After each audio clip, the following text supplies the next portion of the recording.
Malegaon municipal corporation का चुनाव जो होने जा रहा है 5 साल के लिए, उसमें फाइनल वार्ड रचना इलेक्शन कमिश्नर की तरफ से डिक्लेयर की गई और राष्ट्रवादी कांग्रेस पार्टी ने शेख रशीद साहब की क़यादत में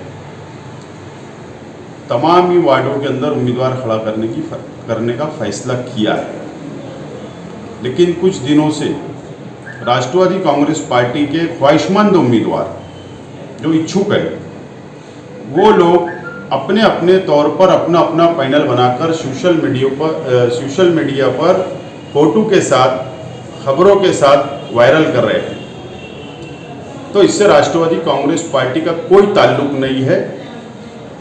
राष्ट्रवादी कांग्रेस पार्टी का एक उसूल है कि शेख रशीद साहब की क़यादत में पार्लियामेंट बोर्ड बनेगा, ख्वाहिशमंद उम्मीदवारों से एप्लीकेशन मंगवाए जाएंगे और पार्टी 3 के पैनल पर 3 उम्मीदवार तय करेगी, वही पार्टी की तरफ से फाइनल उम्मीदवार होंगे। ये शहर की आवाम और राष्ट्रवादी कांग्रेस पार्टी के वर्कर, तमाम जिम्मेदारान और इच्छुक उम्मीदवार, ख्वाहिशमंद उम्मीदवार इस बात को नोट कर ले और ख्वाहिशमंद उम्मीदवारों से भी मेरी अपील है कि इस तरीके से अपने अपने तौर पर वार्ड के अंदर पैनल बनाना बंद करें। ये पार्टी और उसूल के खिलाफ है, पार्टी के खिलाफ है।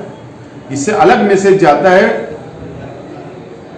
वर्करों के अंदर, जिम्मेदारों के अंदर कंफ्यूजन पैदा होता है, गलतफहमियां पैदा होती है। इसके लिए मैं अपील करता हूं कि इस तरीके से हरकत। महाराष्ट्र असेंबली में कई रुकन असेंबली, कई आमदार चुनकर आए जिन्होंने बहुत काम किया, कुछ काम नहीं कर सके। कुछ आमदार ऐसे होते हैं कि जिनके बाप दादा आमदार, खासदार और पॉलिटिशियन हुआ करते हैं, तो वो लोग बहुत सारे काज कर ले जाते हैं। कुछ तो ऐसे होते हैं कि दुनिया भर की विरासत और सोर्सेस के बाद भी काम नहीं कर पाते। धुलिया शहर के रुकन असेंबली डॉक्टर फारूक साहब जब से चुन कर आए हुए हैं, शहर के हर इलाके में, हर धर्म, हर समाज, हर मकतब, हर गली, हर चौक चौराहे पर इनका कहीं ना कहीं से काम नज़र आएगा। डॉक्टर फारूक साहब इससे पहले धुलिया कॉरपोरेशन में डिप्टी मेयर थे। मराठी से वाकफियत, कामकाज का तजुर्बा, एक अनुभव को लेकर उन्होंने धुलिया शहर में बहुत सारे कामकाज किए। गुज़िश्ता 7-8 महीना पहले जब वो मालेगांव आए थे तो उन्होंने बताया था कि मैं 100 करोड़ से ज़्यादा का काम कर चुका हूँ। आज उन्होंने बताया कि 200 करोड़ के आसपास का काम धुलिया शहर में जारी है, हो चुका है या होने वाला है। मतलब तकरीबन 200 करोड़ रुपए की उन्होंने मंजूरी लाई।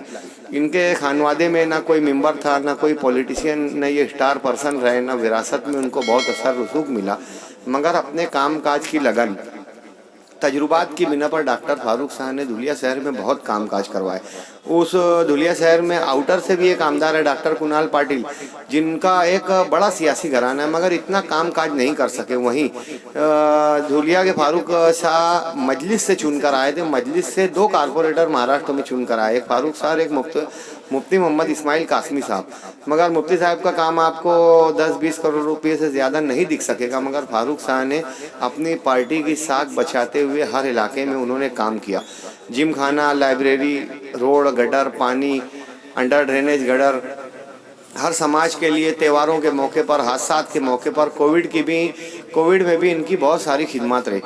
दोस्तों, गुज़िश्ता दिनों जहां कई करोड़ रुपए से सड़कों का, बड़ी अहम शाहराहों का काम हुआ, वहीं कई दरगाहों का भी काम हुआ। गुज़िश्ता दिनों महबूब सुबानी दरगाह पर 80 लाख के बजट से तज़ीनकारी का, सुशोभीकरण का काम शुरू किया गया। वहीं आज अनजान सा दाता, धुलिया शहर की मशहूर दरगाह खानदेश के बादशाह दाता सरकार पर भी डॉक्टर फारूक साहब के 1 करोड़ के फंड से, जो सयाहती फंड का इन्होंने इस्तेमाल किया, अपने फंड के अलावा दीगर स्कीम फंड और योजनाओं को लाने में भी डॉक्टर फारूक साहब बड़े माहिर रहे। यही वजह है कि धुलिया की आवाम को डॉक्टर फारूक साहब के कामकाज पर मुकम्मल इत्मीनान है। जब डॉक्टर फारूक साहब चुनकर आए थे तो लोग कहा करते थे कि यार ये इत्तेफाक से ऐसा हो गया, माइनॉरिटीज़ इकट्ठा हो गए और फिरका परस्त ताकतें बढ़ गई थी, इसलिए ऐसा हो गया। अब इसके बाद में मुमकिन नहीं है कि कोई अकलियती फिरके का उम्मीदवार यहाँ चुन कर आए।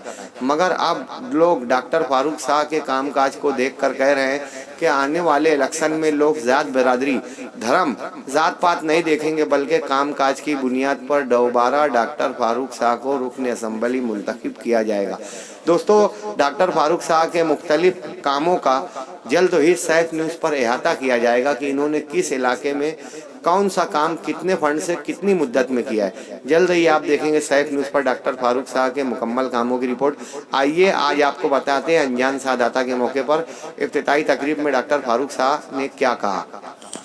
नगर सेवक आमिर पठान, नगर सेवक कार बिल्डर और यहाँ पर हमारे सभी साथी कार्यकर्ते, नज़र पठान, कैसर पेंटर और शहजाद भाई और सब कार्यकर्ते इस वक्त यहाँ मौजूद हैं।